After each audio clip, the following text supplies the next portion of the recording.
यश जी, पूना महाराष्ट्र से। राधा वल्लभ श्री हरिवंश। राधा वल्लभ श्री हरिवंश महाराज जी, आपके चरणों में कोटि कोटि प्रणाम। महाराज जी, मैंने आपके सत्संग से ये जाना कि कामना का वास अहंकार में होता है और अहंकार अज्ञानता में होता है। तो महाराज जी, पूर्ण ज्ञान की प्राप्ति कैसे होगी? तब तक मैं इन विकारों से कैसे लड़ूं? प्रारंभ, मध्य और पूर्णता गुरु चरणों से होती बच्चा। ऐसे हम कुछ भी करेंगे तो अहंकार पुष्ट ही होता है, नष्ट नहीं होता है।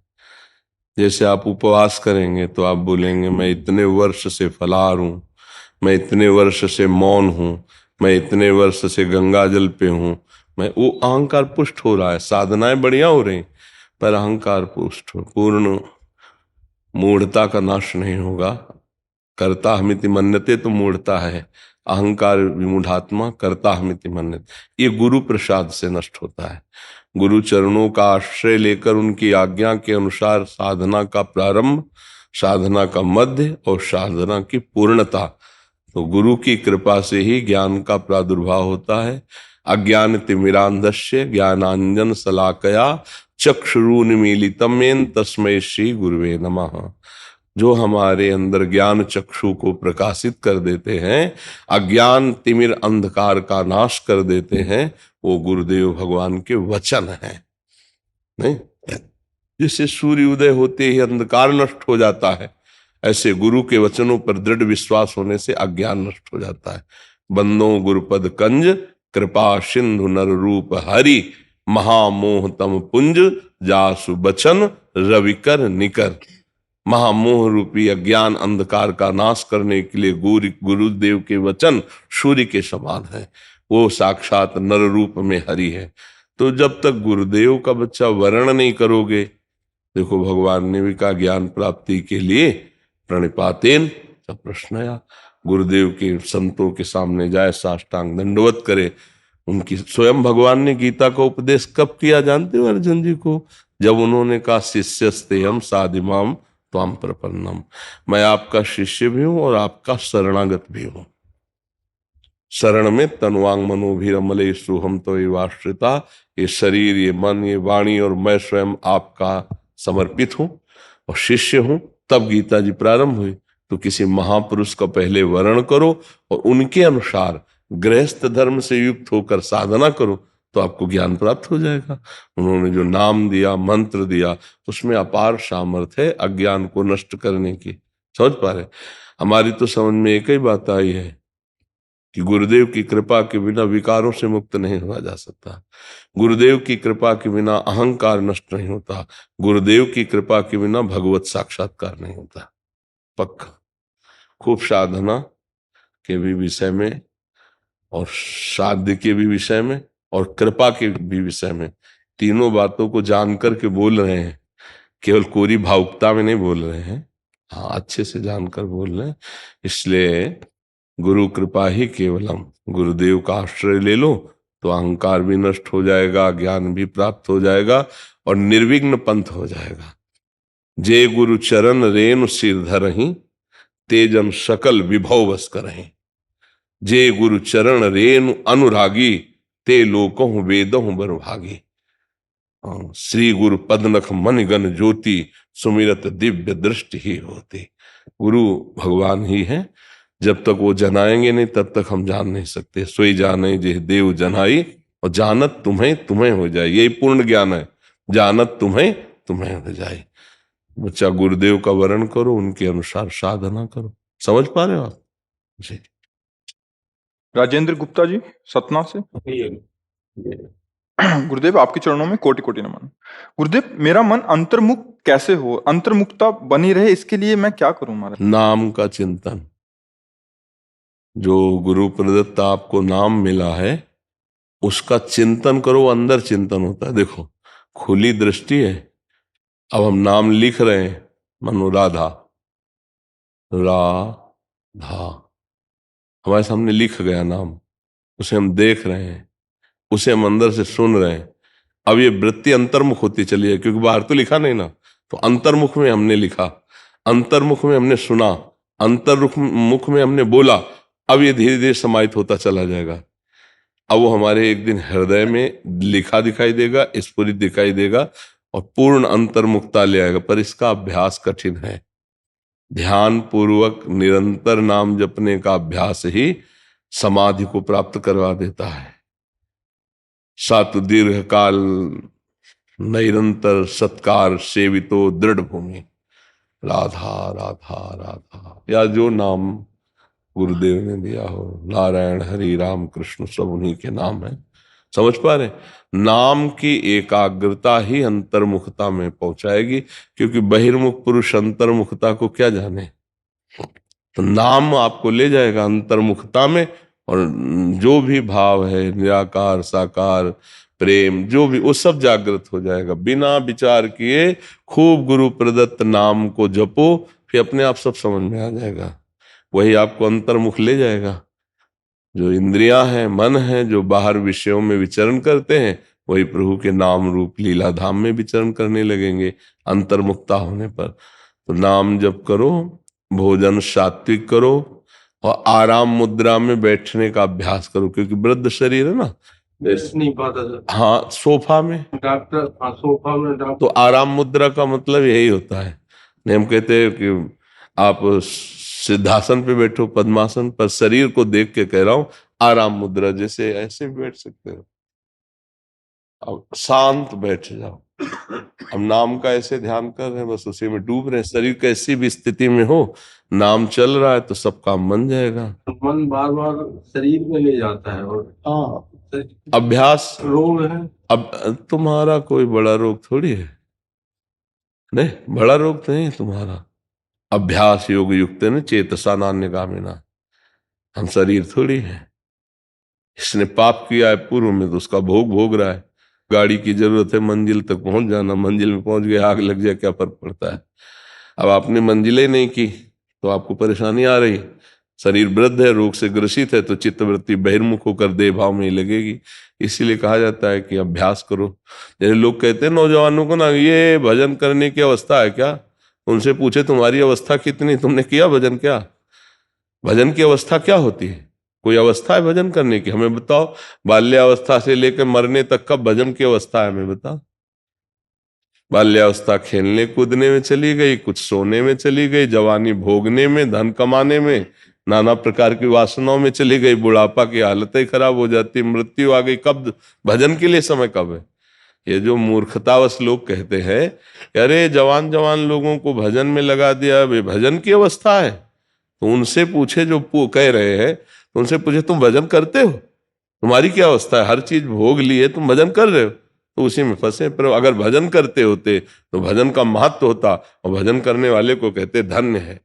हमने जहां चूक की वहां तुमने सुधार की, नई अवस्था से अच्छे मार्ग के पति को प्रणाम है तुम्हें। हाँ चलो, बहुत बड़े भाग्य हैं, लेकिन ऐसे नहीं मिलते। तो भजन की कब अवस्था होगी, हमें कोई निर्णय करके बता दे।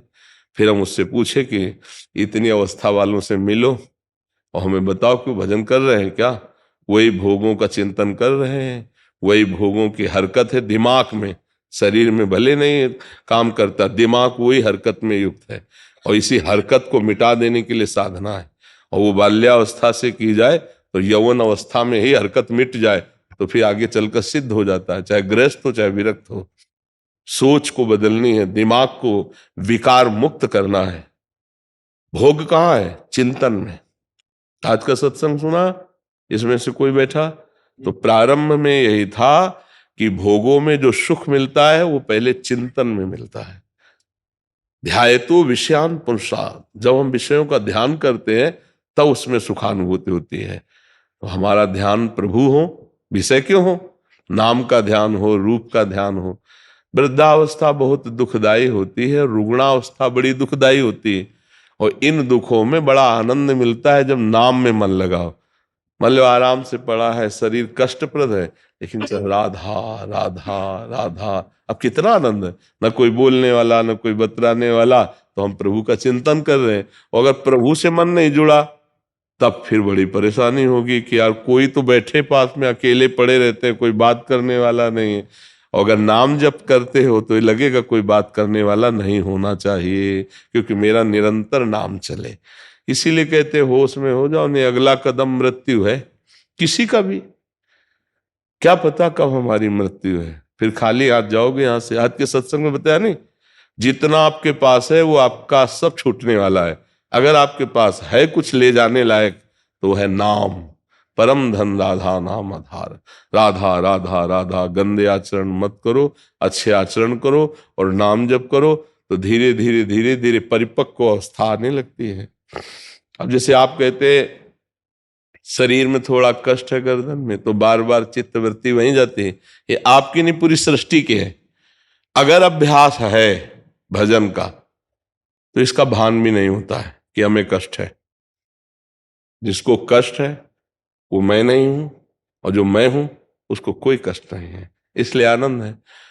अब ये भेद आप कर नहीं पाए, शरीर को ही मैं माने और रोग से ग्रसित हो गया तो मरे, फिर कष्ट भोगे। इसीलिए कह रहे भजन करके ऐसी ऊंचाई पर चढ़ चलो कि तुम्हें मृत्यु न छू पाए। आखिरी क्या था आज के सत्संग का? मृत्यु का डर खत्म हो जाना। नहीं, रोज जो सत्संग सुने तो ऐसी ऐसी दवाइयां हैं सत्संग में, बहुत जल्दी हमारा भवरोग ठीक हो जाए। मृत्यु का डर खत्म हो जाना, ये हमारे भजन का फल है। मृत्यु का डर नहीं होता, उत्साह होता है। भक्त को उत्साह होता है, किसी भी प्रकार से शरीर छूटेगा और मैं अपने प्रभु को प्राप्त हूं। मरने से सब जग डरा, मेरो मन आनंद, कब मरी हो कब भेटी हो पूर्ण परमानंद। प्रभु के कब गले लगेंगे जाकर के, जिनका हम भजन कर रहे हैं, जिनकी हम कथा सुन रहे हैं, शरीर छूटेगा उनके पास हम जाएंगे तो आनंद होता है ना। किसी अपने प्यारे के मिलने की चाह में आनंद होता है, पर आपने अपना प्यारा माना शरीर, प्यारा माना शरीर संबंधी भोग, बैंक बैलेंस। अब ये छूटेगा जिससे प्यार किया है, अब रो। अब जहां जा रहे हो वहां प्यार नहीं किया है, वहां के लिए कोई इकट्ठा नहीं किया नाम रूपी धन, अब खाली पाप पुण्य लेकर फिर नरक सुरक भोको, फिर यही जीव में। इसलिए मन लगे न लगे, भाव बने न बने, जैसे गरीब आदमी 18-18 घंटे काम करके धन कमाता है, ऐसे नाम जप में मन लगाओ। सब काम करते हुए चुपचाप अंदर ही अंदर चोरी चोरी नाम जप करो। जैसे ऑफिस में गए तो दिखाने की थोड़ी जरूरत है कि माला लेके बैठ जाए, नहीं, हंसो बात करो, कोई जान ना पावे कि तुम भजनानंदी हो। और जहां अवसर मिले राधा राधा राधा, तो बाहरी काम हो रहा है कंपनी का, सरकार का, और आंतरिक काम हो रहा है परम धन का, राधा राधा राधा। एक एक नाम तुम्हारा बैंक में जमा हो रहा है भगवान की बैंक में। जैसे एक बार राधा बोला हो गया, एक बार राधा बोला वो समर्पित हो गया। बिना समर्पण किए ये सरकारी है, ये सरकारी कार्य है, ये भगवान की बैंक में जमा हो जाता है, जीव परम धनी हो जाता है। इसलिए कबीर साहब कहते हैं, कबीरा सब जग निर्धना, धनवंता नहीं कोई, धनवंता सोई जानिए जाके राम नाम धन। राम कृष्ण हरि नारायण राधा, ये सब हमारे प्रभु के ही तो नाम है ना। एक प्रभु के ही अनंत नाम है। जो नाम गुरुदेव दे खूब नाम जप करे, उसी से आनंद की प्राप्ति होती है। जी। अनिल कौशिक जी। जी, राधा वल्लभ श्री हरिवंश गुरुदेव, आपके चरणों में कोटि कोटि प्रणाम। गुरुदेव भगवान, प्रश्न है कि प्रभु ये मन की चंचलता और चतुराई छूट ही नहीं रही, और प्रभु के साथ भी चतुराई कर बैठता है हमारा। ऐसे ही है, ये बताया ना, बहुत गुरु है, पता है, साक्षात भगवान है सामने, तो उनके साथ भी चतुराई कर बैठता है। तो अगर हम सही पूछो तो एक ही रास्ता पकड़ पाए हैं इसको ठीक करने का, नाम।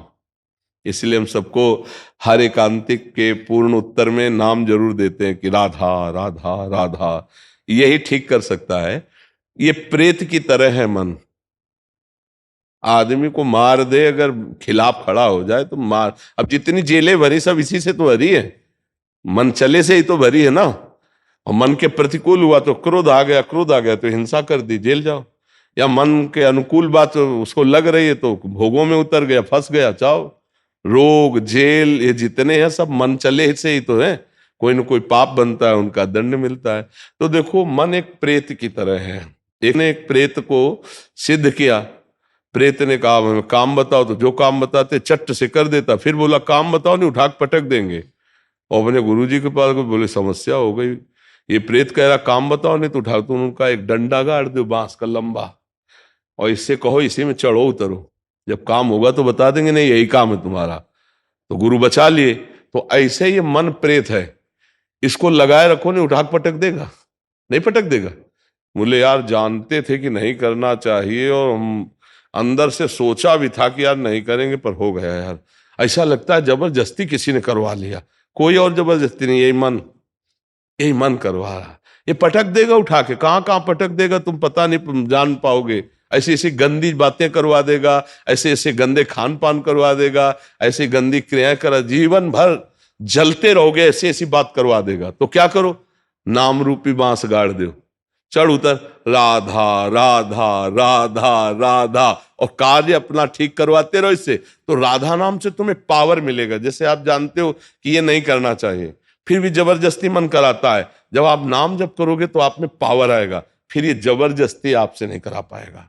फिर आप इसके अनुसार नहीं चलोगे, इसको अपने अनुसार चला पाओगे। देखो सब कोई जानता है मैं गलत कर रहा हूं, नहीं, पर उस जानकारी का प्रयोग नहीं कर पा रहा है, उसका कारण वो बलहीन हो गया है, अध्यात्म बलहीन। तो नाम से अध्यात्म बल बढ़ता है। अगर ना बढ़ता होता तो कोई संत बन ही ना पावे, कोई भगवती प्राप्ति न कर पावे। तो इसलिए हमें लगता है कि हमारी सारी जानकारी तब तक अधूरी है जब तक हम भजन नहीं करते। दूसरों को हम उपदेश करेंगे, खुद वही करेंगे। अगर भजन नहीं होगा तो, और भजन है तो फिर ऐसा नहीं, फिर तो हमारे दस्तखत के बिना मन कुछ कर नहीं सकता। और भजन बल से हम दस्तखत नहीं करते, नहीं करेंगे। जला तो कितना जलाएगा, राधा राधा राधा, फिसै जाएंगे। और ऐसे लगता जब भजन नहीं, तो लगता है अगर अभी जो मन ने कहा वो नहीं किया तो अभी हमको जलाएगा, बहुत अशांति। बोले कर ही लेते हैं तो शांति मिल जाएगी। और जहां आपने किया फिर तो और फंसा देगा आपको, फिर तो जैसे आग में घी डालते रहो तो आग बढ़ेगी। तो इसलिए नाम जप एक ऐसा है जो मन को ठीक कर सकता है, दूसरा कोई उपाय नहीं है, दूसरा कोई उपाय नहीं। तो खूब नाम जप करो, जो गुरु ने दिया हो या जो प्रिय लगे। भगवान के बहुत से नाम हैं, जो प्रिय लगे खूब नाम जप करो। और जहां मन जाए बार बार हटाकर नाम में लगाओ, तो आप में बल आने लगेगा और मन धीरे धीरे शांत होने लगेगा। समझ पा रहे आप? नाम करो, जितना नाम जप करोगे उतनी बात होगी। गोस्वामी तुलसीदास जी का कथन है, बारी मथे घृत होए बरु, सिकता ते बरु तेल, बिनु हरि भजन न भवतरी, ये सिद्धांत अपेल। कह रहे बालू पेलने से कहो तेल निकल आवे, नहीं निकलेगा, पर कह रहे निकल आवे हम मान सकते हैं। पानी मथने से घी निकल आवे, नहीं निकलेगा, पर हम मान सकते हैं। मतलब ये बात भले हो जाए, लेकिन भजन किए बिना कोई मन पर काबू पाना और संसार से मुक्त होना ये नहीं हो सकता। मतलब वो तो असंभव है। भला बालू से कहीं तेल कैसे निकलेगा, पानी से घी कैसे? बोले ऐसा हो जाए तो हो सकता है, मान सकते हैं, लेकिन बिना भजन किए कोई मन को अधीन नहीं कर सकता, बिना भजन किए कोई संसार से मुक्त। इसलिए हरिम भजन ते नरा, राम कृष्ण हरि जो नाम प्रिय हो। अपने तो वृंदावन वासी, राधा राधा राधा राधा। समझ पाए आप? महाराज जी इनका काफी लंबा प्रश्न है, बट इन सार में है कि महाराज जी पहले तो क्षमा ही मांग रहे हैं कि कहीं मुझसे कोई अपराध ना हो जाए, मर्यादा को उल्लंघन ना हो जाए। इनको अपने इन्होंने आपका सत्संग हितधाम में सुना था, एकांतिक जब होता था 2016-17 में, तब से इनका लक्ष्य बन गया कि भगवत प्राप्ति करनी है, और तीव्र उत्कंठा हुई तो बिना सोचे समझे कहीं से दीक्षा ले लिया महाराज जी।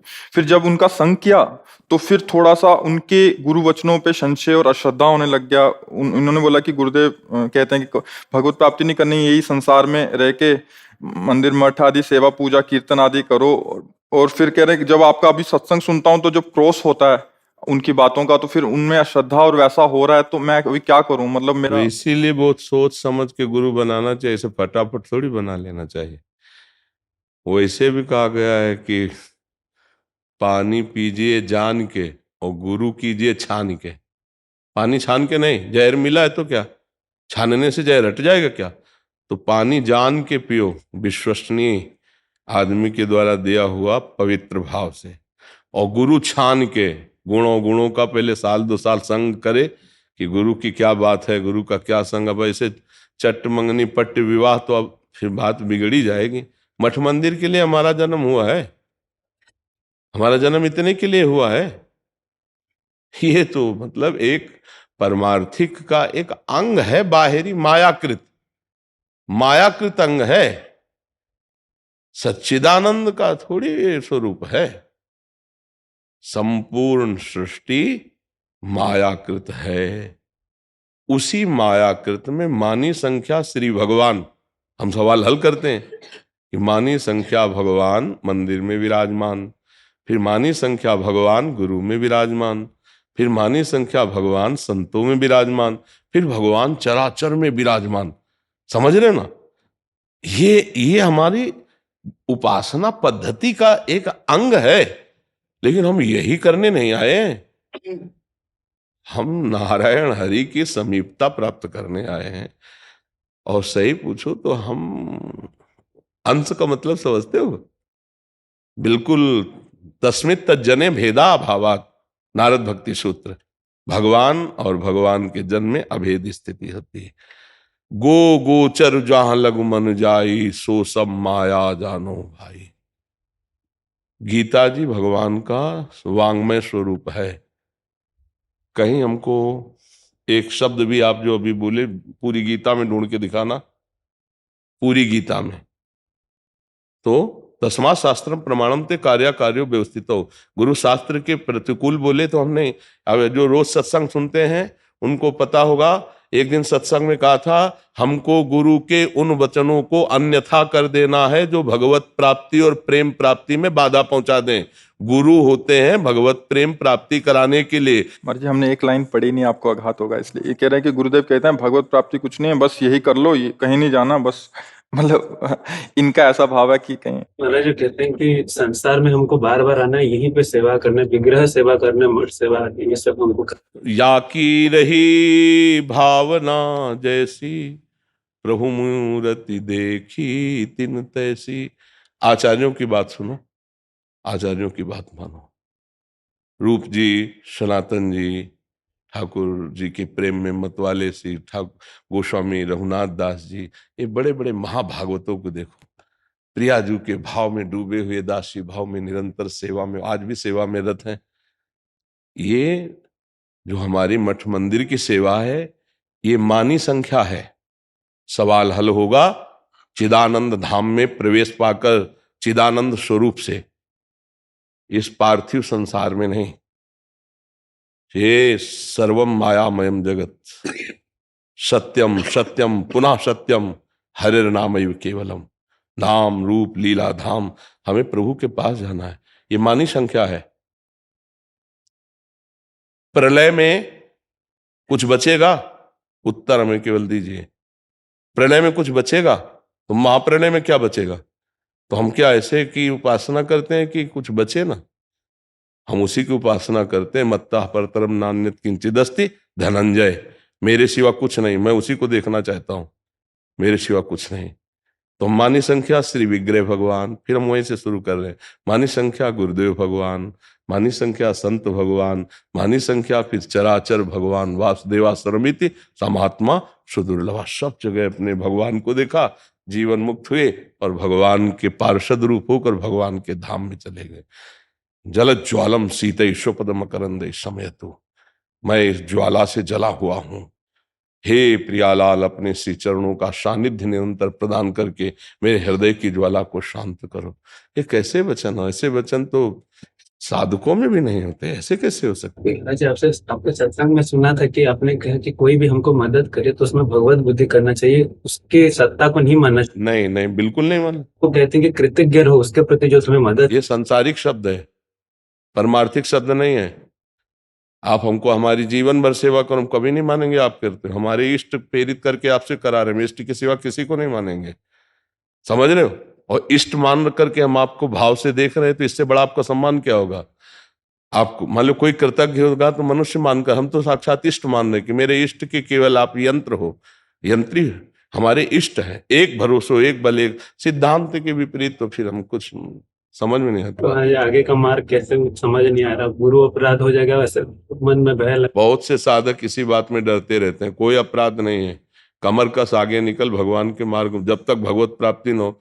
एक दिन सत्संग में सुना था, एक ऋषिकेश से अवधूत महापुरुष आए थे, कुर्सी में बैठे थे अरुण वस्त्र धारण के। तो उन्होंने कहा था महाराज आप इसका भाव क्या समझते? कबीर साहब ने कहा गुरु करे 10 पांचा। यही बैठे किए थे ला। हाँ, जितना काम वहां उतना पकड़ा आगे, पकड़ा आगे, पकड़ा। गुरु तत्व है, जब तक तत्व का साक्षात्कार ना हो जाए तब तक के कोई सांसारिक संबंध नहीं कि हम लेके बैठ गए। तो ये मार्ग में ये नहीं देखा जाता कि हम अपराध नहीं कर रहे, हम भगवान की प्राप्ति के लिए कदम बढ़ा रहे हैं। हमारा उद्देश्य भगवान की प्राप्ति, हम जब तक उनको नहीं देखेंगे तब तक रुकने वाले नहीं। निरंतर नाम जप करते हुए भगवान के चरणों की तरफ चलो, चाहे जहां रहो, चाहे जैसे रहो, हमको इससे कोई मतलब नहीं। भगवत प्राप्ति के लिए हमें निरंतर नाम जप करना है और अंदर से सोचना है कि संपूर्ण जगत श्री भगवान है। केवल मठई में भगवान नहीं, मंदिरे में भगवान नहीं है। भागवत पढ़ के देख लो, कपिल भगवान कहते हैं जो केवल मूर्ति में श्री भगवान मानता है और सबके हृदयों में विराजमान भगवान उनसे द्रोह करता है, तो उसका पूजा ऐसा होता है जैसे राख में किया गया हवन। क्योंकि विग्रह अर्चावतार भगवान है, तो इन सब के हृदय में भगवान है। अपने लोगों को ये भी बात समझनी है। ऐसे ये तो हमें समझ में नहीं है कि हमारा जन्म है केवल इसीलिए आरती पूजा और बसे मन, फिर हम मरे फिरा करके इसी में लगे, और भगत और जगत और खान पान और भोग सामग्री नहीं। हे नाथ, आपसे प्रेम हो, आप चाहे मुझे नरक भेजो चाहे इसी में जन्म दो, इससे मेरे से मतलब नहीं। आपसे प्रेम होना चाहिए, आपकी प्राप्ति हो जाए, आप साथ रहो, कहीं ले चलो, हमें कोई परेशानी नहीं। इतना समझ लो, या गो गोचर जहां लग मन जाई सो सब माया जानो भाई। जब तक भजन नहीं करोगे चले जाओ, बिहारी जो साक्षात प्रगट है, राधा वल्लभ जी, राधा रमन जी, आनंद तब मिलेगा जब यहाँ भजन करोगे, यहाँ बिहारी जी जागृत हो जाएंगे, तो बाहर ऐसे दर्शन करोगे रोना प्रारंभ हो जाएगा। अभी बिहारी जी को या राधा वल्लभ जी को देख के आनंद आता है क्या? नाच पड़ते हो कि आज जीवन कृतकृत्य हो गया? ऐसे देखे हो आके चाट पकौड़ा खाने लगे। ये दर्शन था। दर्शन के बाद तो घंटों एकांत में बैठकर रोना चाहिए। वो कैसे आएगा? वो भजन से आएगा। जितना भजन करोगे फिर दर्शन करोगे तो रंग बदल जाएगा दृष्टि का। भजन के बिना तो अब जिसकी जैसी धारणा है, सब भगवान के, सबको प्रणाम है, लेकिन हमारा कोई पर्सनल बात नहीं रहती। हम शास्त्रों की बात करते हैं। कोई हमारी पर्सनल बात होती है क्या? पर्सनल वही होगी जो शास्त्रों से चले हैं, वही बात हम आपको बताते हैं। कोई ऐसी बात बताओ जो आज तक सत्संग में सुना हो और जिस पर संशय हो आपको कि गलत आपको एक शब्द लगे। क्योंकि गुरुजनों से और संतों से और शास्त्रों से और छाती से सब मिली हुई बात कहते हैं उसमें। तो भगवत प्राप्ति के लिए तो हमारा जन्म हुआ है। ये ऐसा नहीं है कि ये स्वप्न है। उमा कहूं मैं अनुभव अपना, सत हरि भजन जगत सब सपना। इसमें फंसना नहीं। भगवान की अर्चना करनी, वंदना करनी, जब तक जीवन है वो तो हमारा दिनचर्या ही है। ऐसा थोड़ी कि हम कोई निर्गुण निराकार के उपासक हो तो तुम्हें बता रहे हैं। देखो ना अष्टयाम सेवा है कि नहीं है? हाँ, पर ये भी बता देते हैं कि श्री जी इत्र से नहीं प्रसन्न होती, श्री जी छत्र चंवर से नहीं प्रसन्न होती। श्री जी के लिए भाव चाहिए, भाव उत्सव भजन। भाव है तो एक रोटी ऐसे करके रोते हुए लगाओ के पालेंगे, और भाव नहीं तो 56 भोग दिखा दो, पर्दा लगा दो, फिर हटा लो, फिर पाल लो 56 भोग। आप दृष्टि भोग तो मान सकते हैं, भाव से भोग लगता है। भावोत्सव भजता हूं, और वो नहीं मिलता ऐसे, वो भजन से मिलता है। जितना भजन देखो ना, संतों की जीवन चरित्र पढ़ के देखो ना, बहुत सावधानी पूर्वक भगवान के मार्ग में चलो, इसी जन्म में भगवत प्राप्ति हो जाए, बस यही सार बात है हमारी। हम किसी का विरोध नहीं करते, ये हमारी पर्सनल शास्त्र सम्मत बात और बड़े बड़े महापुरुषों से सम्मत बात। हमारा लक्ष्य है साक्षात प्रभु की सेवा में जाना। ये मृत्युलोक में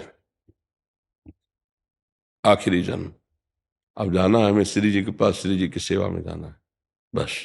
हाँ, अब वो जहां लेके चलेंगे वो साथ चलेंगे। मानो हमको नरक भी भेजने या फिर मृत्युलोक में हो जाए तो वो हमारा विषय थोड़ी है। यत्र यत्र मम जन्म कर्म भी नारके परमे पदे थवा, वो आपका विषय है और साथ आपको चलना होगा। राधिका रथ निकुंज मंडली तत्र तत्र हृदय में विराजमान, अपनी सखियों के साथ प्रिया प्रीतम साथ हैं। अब जहाँ चलो हम हैं, अब हमें कोई परेशानी नहीं। देखो सच्चाई की बात देखो, सब साधक ही हो। प्रगट में ठाकुर जी की सेवा करते हो, प्रगट में ठाकुर जी का भोग प्रसाद पाते हो, क्या एकांत में रोना आता है? क्या प्रभु के लिए आप व्याकुल हो रहे हैं? क्या आप प्रभु को प्रभु मान रहे हैं? प्रभु के सामने क्या प्रभु जैसी हरकत कर रहे हैं? खुली बातें हैं। प्रभु को, स्वामी को क्या स्वामी मान रहे हैं आप, या श्री विग्रह मान रहे हैं? या साक्षात मान रहे हैं? साक्षात मान रहे तो आपकी समस्त वासनाएं नष्ट हो जानी चाहिए। भगवत साक्षात्कार के बाद कोई वासना नहीं रहती। लेकिन बस सही पूछो तो एक सेवा मात्र है। ठाकुर सेवा का फल है संसार से वैराग्य होकर ठाकुर जी में इतनी आसक्ति हो जाना कि फिर देखो मीरा जी को भी ठाकुर सेवा है। देखो कैसे, जरा पढ़ो पद उनके। कौन सा महापुरुष ऐसा नहीं है जिसके ठाकुर नहीं है? देखो ना अपने प्रगट में प्रिया प्रीतम विराजमान है। तो हम कोई ऐसा थोड़ी कि निराकार उपासक है तो आपको उपदेश करें। लेकिन ये लक्ष्य नहीं, हम सबको हरी सभा में कहते हैं जहां राधा केली कुंज है पहले कबाड़ पड़ता था, आज ठाकुर जी विराजमान कीर्तन हो रहा है, एक दिन फिर कबाड़ पड़ेगा। जिस दिन जहां मंदिर होते हैं वहां एक दिन खंडहर होता है, जहां खंडहर होते हैं एक दिन मंदिर होता है। खेल चला आ रहा है प्रभु का, ये खेल है, समझ रहे हो? जहां द्वारिकापुरी थी ना वहां जल भरा हुआ है, भरा हुआ नहीं, भगवान जहां विलास किए जल भरा हुआ है। आज ये भगवान की लीला भूमि जहां लताओं की शोभा, मयूर नृत्य कर रहे हैं सुंदर सुंदर। अब फ्लैट पे फ्लैट, बिल्डिंग पे बिल्डिंग, खत्म। बड़े बड़े लताओं को जेसीबी लगा के उखाड़ के फेंक दिया गया। समय है, ये चिदानंदमयी लताएं हैं, इनको कौन उखाड़ सकता है? पर दिखाई दे रहे चिदानंद, फ्लैट दिखाई दे रहे। आप धाम में घूम के आओ, क्या धाम का आप पकड़ पाओगे? और नाम जप करके देखो, अभी चिदानंद धाम का प्रकाश हो जाएगा। ये जो देख रहे हो इसमें विनाशकारी लीला है। मकान बनता है, मकान टूटता है, जन्म होता है, शरीर छूटता है, होता है ना सब यहाँ। और यहाँ कुछ नहीं होता, यहाँ केवल चिदानंद में प्रिया प्रीतम विराजमान, सहचरी जन है और अद्भुत प्रेम विलास हो रहा है। तो उस वृंदावन में हमारा प्रवेश है क्या? हम जो वृंदावन देख रहे हैं इसमें जन्मना भी देख रहे हैं, इसमें मरना भी देख रहे हैं, इसमें अच्छा भी देख रहे हैं, इसमें बुरा भी देख रहे हैं ना। इसमें पूरा संसार का सब कुछ देख रहे हैं ना। यहाँ कुछ नहीं है। अब भजन करो और बढ़ो, वहां पहुंचो उस वृंदावन में। ये साधन वृंदावन है और साध्य वृंदावन इसी में है, पर दिखाई दे तो है। जैसे आप सामने देख रहे हो, पांच भौतिक ढांचा है और इसके अंदर बैठा हुआ जो तत्व है उस पर दृष्टि है क्या? इसी ढांचे पे दृष्टि है। ऐसे प्रगट वृंदावन ढांचा, इसके अंदर जो वृंदावन है वो चिदानंद है। प्रगट जो विग्रह देख रहे हो इनका स्वरूप और भी है। कोटि कोटि कामों को मूर्छित कर देने वाले श्री कृष्ण, इसी के आराधना से हम पहुंचते हैं। तो हमारा लक्ष्य वो हुआ ना। हमारा लक्ष्य इतने में थोड़ी हो गया कि बस, समझ रहे हो? इसी से हमें वो प्राप्ति होगी, पर हमारा लक्ष्य बनना चाहिए अंदर से भगवत प्रेम प्राप्त करके प्रभु श्री कृष्ण के समीप जाना, उनकी दिव्य लीला में निरंतर डूबे रहना, उनके धाम में लीला पात्र बनकर प्रवेश पाना। अब वो शब्दों में आपकी त्रुटि हो रही बताने की, या मतलब उनके शब्द त्रुटि युक्त हो रहे हैं, ये आप जानो। लेकिन हमारा जो उत्तर है इस विषय का वो ये है कि हमको श्री कृष्ण प्रेम चाहिए, हमें श्री कृष्ण का साक्षात्कार चाहिए। मुझे काम क्रोध लोभ मोह मद से विजय चाहिए। मेरे को निरंतर भगवत स्मृति में डूबना है, सब कुछ भूल करके। ये लक्ष्य है मानव जीवन का। हमारा से उनका कहने का अर्थ होता है कि हमारे परंपरा को हम बचा के रखे, बार बार जन्म हुए यहीं पे ही रहे, यहीं पे कीर्तन करे, प्रचार करे, ऊपर हम कभी रहना है। भगवत प्राप्ति ऊपर में ऐसा कुछ नहीं होता। कुछ नहीं होता है ऐसा नहीं हम कह रहे हैं, ये बात हम बर्दाश्त नहीं है। हमको नहीं जाना वो बात अलग है। जैसे कोई देखो, अब कोई अपनी स्त्री में, पुत्र में, परिवार में आसक्त तो उसको चाहेगा क्या? भगवत प्राप्ति चाहेगा। तो एक उसकी आसक्ति संसार को लेकर के है। अब इनकी जो वचन है वो एक वैष्णव धर्म को लेकर, अब वो हमसे बातचीत हो तो आंतरिक बात उनकी समझ में आवे। अब क्या आपकी बुद्धि उनको समझ रही है या क्या उनके शब्द है हम नहीं कह सकते, लेकिन जीवन का जो परम लक्ष्य है भगवत प्राप्ति है। जैसे हम बार बार यहाँ आए और समाज की सेवा करें, हम क्यों चाहेंगे? हमारे श्री कृष्ण अगर जैसा चाहेंगे वैसा होगा। हमारी चाह तो सिर्फ श्री कृष्ण है, श्री कृष्ण की जो चाह होगी वैसा होगा। मान लो हम जो कह रहे हैं हमें नहीं कुछ चाहिए, अब हमारी प्रिया जो चाहती है फिर जाओ, फिर हमारा यश गाओ, तो आओ हमारे साथ, आओ हमारे हृदय में बैठो, चलो जहां ले चलो, जो करो। अब संतों से जब तक उनसे डायरेक्ट बात नहीं होगी तब तक ये पता नहीं चलेगा कि उनका भाव क्या है। पता नहीं आप क्या शब्द समझ रहे हो। श्वेतांबरी जी, राधा वल्लभ जी, श्री हरिवंश महाराज जी, गुरुदेव, जो हम व्रत उपवास करते हैं क्या वो करना जरूरी है? मुझे अपने आसपास परिवार की तरफ से बार बार कहा जाता है, मुझसे होता नहीं है। क्या हम किसी व्रत उपवास के संकल्प को नाम जप के माध्यम से प्रगाढ़ता प्रदान कर सकते हैं? कर सकते हैं, पर अगर परिवार वाले कहते हैं तो एक दिन के उपवास में कोई हम मृत्यु को थोड़ी प्राप्त हो जाएंगे। कर लेना चाहिए, अच्छा है, शरीर स्वास्थ्य के लिए भी अच्छा है। भाई रोज आंतों में डाला जाता है, अगर एक टाइम ना डाला जाए, एक दिन ना डाला जाए, तो जो जठराग्नि है वो प्रबल हो जाती है और वो हमारे रोगों का नाश करती है। जब हमारी जठराग्नि मंद हो जाती है तो विविध प्रकार के रोग होते हैं। तो हमें लगता है कि महीने में 2 बार या 4 बार सबको व्रत रहना चाहिए, सबको भूखा रहना चाहिए। हफ्ते में 1 बार रख ले या 15 दिन में 1 बार रख ले, इसमें क्या जाता है? क्यों, किसका? हाँ, तो इसमें क्या जाता है? क्या आप एक टाइम थोड़ा फल लेकर के एक दिन भूखे नहीं रह सकते? कई बार बहुत कोशिश करती हूँ, कई बार तो ऐसे ही हो जाता है, पर जब जब हम दिमाग से सोच लेते हैं कि आज व्रत रखना है, उस दिन नहीं खाते बनता है, उस दिन ऐसा होता ही नहीं है कि मैं कर पाऊँ। बहुत परेशान हो जाती हूँ। कोई परेशानी का विषय नहीं, चूंकि आप शरीर भाव में हैं और शरीर को अपना स्वरूप मानते हैं, इसलिए आप भ्रमित हैं कि बिना भोजन के नहीं रह सकते। कई कई दिन भोजन न होने पर भी कभी उदासी थोड़ी आई। साधु के जीवन में तो ऐसा होता है। गुरुजी, कई बार ऐसा होता है कि हम काम में बिजी हैं और नहीं खाया एक दिन पूरा, पता ही नहीं पड़ता, पर जिस दिन पता है कि हाँ, ये मन की चाल है और कोई बात नहीं। आप निष्ठा लाइए। हमें ये जरूर प्रार्थना करनी है कि आप उपवास जरूर करें। शरीर स्वास्थ्य के लिए और निर्मलता के लिए इसकी बहुत आवश्यकता है। 1 हफ्ते में कोई दिन रख लें या 15 दिन में रख लें, इसका अभ्यास रखना चाहिए। इससे शरीर स्वस्थ होता है और मन भी पवित्र होता है। जब ये भूख का कष्ट होता है ना, तो फिर मन के पाप नष्ट होते हैं। उपवास के द्वारा बहुत जल्दी पाप नष्ट होते हैं। भगवान शिव की प्राप्ति के लिए माता जी ने सूखे पत्ते खाना प्रारंभ कर दिया, तभी अपर्णा नाम पड़ा।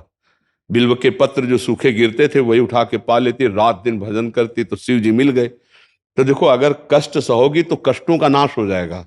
जो आगामी आने वाले कष्ट हैं उनसे लड़ने के लिए आपके पास पावर हो जाएगा। व्रत है, नाम जप है, तीर्थ याटन है, साधु सेवा है, गौ सेवा, ये आपके पास सुकृत है।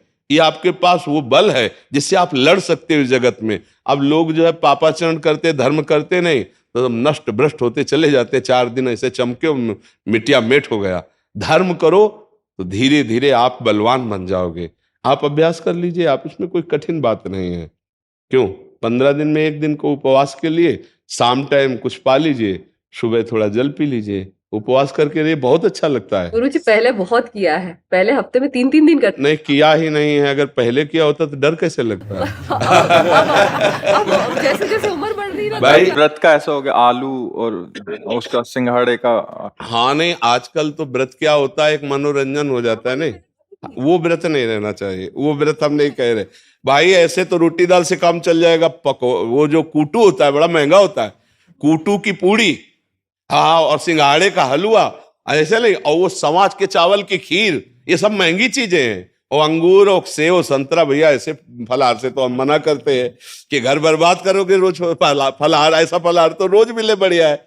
फलाहार का मतलब होता है आज हम व्रत हैं तो 12 बजे तक तो कुछ खाया पिया नहीं। 12 बजे थोड़ा जल पी लिया और शाम के 4 बजे कुछ फल आदि थोड़ा सा डाल लिया और बस रात्रि में कुछ नहीं लिया। या शाम के जैसे थोड़ा मीठा है, दूध है, ऐसे कुछ सात्विक थोड़ा प्राण पोषण के लिए। एक दिन में कोई मर थोड़ी जाएगा। और दूसरे दिन फिर प्रातःकालीन प्रभु को भोग लगा करके फिर अन्न प्रसाद पा ले। होता वही है कई जगह कि हम पूरा दिन फ्रूट खाते रहते हैं, घर वाले बोलते हैं फ्रूट खा के रख लो, तो ऐसा व्रत का मतलब ही क्या हुआ? नहीं, वही हम कह रहे हैं, ऐसे व्रत का मतलब नहीं है। खाना खा लो। हाँ, उससे तो अच्छा 2 रोटी और दाल खा के नाम जप करो, बढ़िया है। इधर उधर की सामग्री से तो अच्छा है। नहीं, गुरुदेव हमारे गुरुजी कालिदास महाराज जी 49 साल से सिर्फ एक नारियल का। हाँ हाँ, बिल्कुल। संतों में बहुत ही क्षमता होती है, क्योंकि वो प्राण नहीं है, वो तो आत्म स्वरूप में स्थित होते हैं। और इतने महान तपस्वी कर इतनी दैन्यता कि जब उनसे हम कहा आप कुर्सी में बैठ जाते, तो उन्होंने कहा नहीं, जमीन पे आने बैठे। वाले थे। हाँ हाँ, तो हम वहां पे रुके थे, 9 दिन तक कथा हुई, तो गुरुजी बोले चलेंगे, लेकिन कुछ काम आ गया। वो बड़ी कृपा जब दर्शन दिया कि एक तो वयोवृद्ध और तप मूर्ति, और जब हमने कहा आसन पे ग्रहण करो कुर्सी पे, तो उन्होंने मना कर दिया। उनका कुर्सी में तो बहुत बैठते हैं, आसनों सिंहासनों पर। नहीं, हमसे कहा कि आप जाइए गुरुजी के दर्शन कर लीजिए और कह दीजिएगा हमारा संदेश कि हम आएंगे। हाँ, जरूर। हम महाराज जी बाहर भी ऐसा हुआ, हमने बोला कि आप विराजिए, कह रहा जैसे आपकी व्यवस्था, मतलब इतनी दैन्यता कि हम लाइन में खड़े रहेंगे सबके बाद में जाएंगे। और ऐसे प्रतापी हैं कि बड़े बड़े नेता और बड़े बड़े सब उनके दर्शन करने जाते, वहां जमीन पे जब कहा कुर्सी बैठ जाओ तो कहा नहीं नहीं, और जमीन पे महापुरुषों की यही महिमा होती है कि वो मान रही तो सबई मानप्रद, आप अमानिए, महापुरुषों की महिमा। गुरुदेव आप तो कहीं जाते नहीं, लेकिन गुरु जी की हमारी इच्छा है कि एक बार आप जरूर आए। वृंदावन की सीमा के, ब्रज की सीमा के बाहर तो क्षेत्र संन्यास जो होता है ना, वो यही होता है। तो गुरु कृपा से धाम का आजीवन मरण पर्यंत वास, कि कुछ भी हो जाए, अंग अंग कट जाए, पर तो गुरु जी हम हमेशा दर्शन कर सकते हैं आके? कभी आओ, आपका स्वागत है, हृदय से स्वागत है। यहाँ बेशर्त काम है, शर्त ये कि आपका मंगल हो जाए, आप सुखी हो जाओ, आप सच्चे बन जाओ, आप अच्छे बन जाओ, बस इतनी बात है जी। भावना उपाध्याय जी फरीदाबाद से। राधे राधे। राधे राधे महाराज जी। महाराज जी मैं एक वास्तु कंसल्टेंट हूँ, मतलब वास्तु शास्त्र का वो देते होंगे शायद। कभी कभी मन पैसा कमाने में लगता है, तो कभी सब कुछ त्याग करके मन होता है कि प्रभु की सेवा में लगे। महाराज जी इनको बैलेंस कैसे करूं? किसका है? नाम जप करो, त्याग कर कहाँ जाओगे? क्या त्यागना है? कपड़ा बदलना कोई त्याग कहलाता है, या स्थान बदलना त्याग कहलाता है? ये तो बाहरी बात है, इससे कोई भगवत प्राप्ति नहीं होती।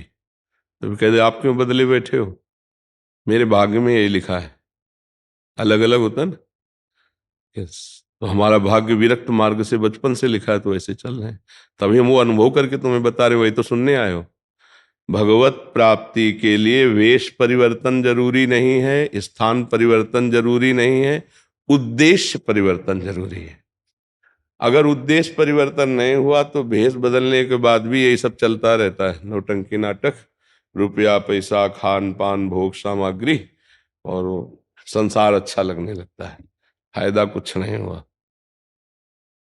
उद्देश्य परिवर्तन हो जाए तो राधा राधा नाम जप करो, और जिस विधान से बढ़िया परिवार का पोषण हो, धन कमाओ धर्म पूर्वक। अधिक लग रहा है कि 100-200 अधिक है, तो अस्पताल में किसी के दे दो, गरीब की भी दवाई में लग जाए, भूखे को भोजन दे दो। नाम जप करो, जहां हो वहीं भगवान की प्राप्ति हो जाएगी। और हजारों लोग भगवान का भाव रखकर प्रणाम करते हैं। अगर सही माने में भजन नहीं तो नरक जाना पड़ेगा। प्रणाम खाली नहीं है, सबका हिसाब है। एक बार सर झुकाया किसी ने तो तुम्हारे पुण्य वो लेगा, कोई फ्री में तो दंडवत नहीं करता, ध्यान रखना। तुमको 100 रुपया चढ़ाया, उसका हिसाब भजन से जाएगा, वो तो नासवान पैसा दे रहा, तुम्हारा भजन कटेगा। इसलिए रात दिन भजनानंदी महात्मा जब भजन करते तब संसार का मंगल और स्वयं का कल्याण करते हैं। बाबा जी बनकर भंडारा खाना या ऐसे खा पी के ऐसे पड़े रहना तो नरक की प्राप्ति होती है, अगर भजन ना हो। केवल वेश धरने से कल्याण नहीं होता, भजन करने से कल्याण होता है। तो भजन तो किसी भी वेश में किया जा सकता है, किसी भी देश में किया जा सकता है, किसी भी कार्य करते हुए किया जा सकता है, जब युद्ध करते हुए किया जा सकता है। अर्जुन जी को भगवान करें मामनिस्मर युद्ध च, तो युद्ध से बड़ा खतरनाक कोई काम है ही नहीं। युद्ध में जब भजन हो सकता है तो सब जगह भजन हो सकता है। तो बात समझ में आ रही है आपके? हाँ, आपको बाबा जीवन का प्रणाम करवाना हो तो कोई बात नहीं। फिर तो अगर भगवत प्राप्ति करनी है तो ऐसे ही। हमें सही बात ये लगती है, घोर वैराग्य और वो बात अलग है, नहीं तो बाबा जी बनना खतरे से खेलना है। बाबा जी बनकर यदि सही मार्ग में न चल पाए ना तो ऐसे न वैसे रहे मजरे डो, पाछलियो जी करी निर्भाषित, न गृहस्थी धर्म में रह पाए न विरक्ति धर्म में रह पाए, न इधर का न उधर का, बेमतलब में जीवन नष्ट हो जाता है। तो गृहस्थी में रह करके क्या धर्म पूर्वक धन कमाए, चार की सेवा करे, परिवार का संचालन करे और नाम जप करे, बहुत बढ़िया है। संत बने तो फिर बहुत कष्ट में जीवन व्यतीत करके भगवत प्राप्ति करे, फिर भगवान जैसे चाहे तैसे रखे, पहले भगवत प्राप्ति करे। अब वो बहुत कठिन है। जब एक हिरन का बच्चा भरत जी को याद से कर सकता है तो ये करोड़ों अरबों रुपया भगवान की याद में कितना बड़ा विघ्न पहुंचा सकते हैं। ये भोग सामग्री, ये नाना प्रकार की वाहवाही, कितना बड़ा भगवान। तो हमें लगता है छुप कर भजन करके निकल जाए, बहुत बड़ी बात है। तो राधा राधा जपो, धर्म पूर्वक धन कमाओ, अपने परिवार का पोषण करो और घर में सादगी से रहो, 10 पैसा बचा करके दूसरे की सेवा में लगा दो। है ना। अब मान लो हमारा काम 100 रुपया से चल जाता है और हम थोड़ा 10-20 रुपया बचा लिए तो किसी गरीब की बीमारी में लगा देते हैं, किसी पशु पक्षी की सेवा में लगा देते हैं, ऐसी जगह हम वो सेवा दे देते हैं जिससे हजारों को लाभ मिले, ऐसा कर देते हैं। बहुत से ऐसे स्थान हैं जहाँ हजारों प्राणियों को लाभ मिल सकता है। जैसे हम गर्मी का समय धीरे धीरे पैसा एकत्रित करके ऐसी जगह पौशाला लगा दे, ठंडा पानी हजारों लोग पिए। तो धर्म के कार्यों में हम थोड़ा थोड़ा धन बचा करके एक गाय को एक महीने में अगर हम एक बार भोजन पवा देते हैं तो हमारा एक धर्म बन जाता है। अब एक गाय को भोजन पर हम क्या 100-150 रुपया, तो महीने में तो 100-150 निकाल सकते हैं। अब कोई बहुत बीमार है तो हम अपने 1-2 दिन के खर्चे कम करके उसको दवाई दिला देते हैं, तो भगवान उसके अंदर है, हमारा मंगल हो जाएगा। ये बातें गृहस्थी में बहुत आनंद पूर्वक भगवत प्राप्ति हो। अच्छा, इसलिए कह रहे हैं गृहस्थी में कि देखो मन बड़ा चंचल है। अब आजकल स्मार्ट मोबाइल चल गया है। भजन करने के लिए जो हम एकांत भागते थे, अब एकांत में मोबाइल लेकर बैठे हैं और मोबाइल में पूरी विश्व है, गंदी बातें भी हैं, अच्छी बातें भी हैं। तो अच्छी मन कम देखना चाहता है, एकांत में देखना। एकांत में बैठकर कोई सत्संग सुने बिरली बात है। नहीं, एकांत में जब ये तो है कि समाज में बैठ के घर परिवार में तो सत्संग सुनोगे, लेकिन जब कमरा बंद करके मोबाइल लोगे तब सत्संग कोई बिरले सुनेगा, फिर कुसंग ही देखने का मन होता है। और जब कुसंग देखोगे तो फिर कोई भी वो नष्ट हो जाओगे। जो देखते हैं, जो सुनते हैं, जो बोलते हैं, वही क्रिया बनती है। इसलिए हमें लगता है सावधानी पूर्वक गृहस्थ धर्म में चले, खूब भजन करे, बाबा जी बनने की ना सोचे। कलिकाल है, कोई बिरला ऐसा। बाबा जी बनने का मतलब है अपने को मरा हुआ समझ के चले।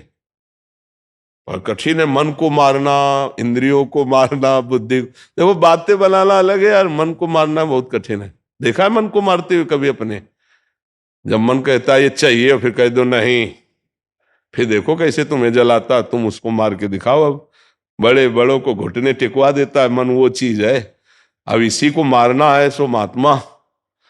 तो गृहस्थी में ये है कि थोड़ा छूट है। आज ये पाएंगे तो बनाओ, ठाकुर जी को भोग लगाओ। मन खराब हुआ तो तुम गृहस्थी में हो, तुम्हारे कोई पाप नहीं लगेगा। विरक्ति में बहुत होश में चलने का। तो इसलिए हमारी सलाह है, नाम जप करो।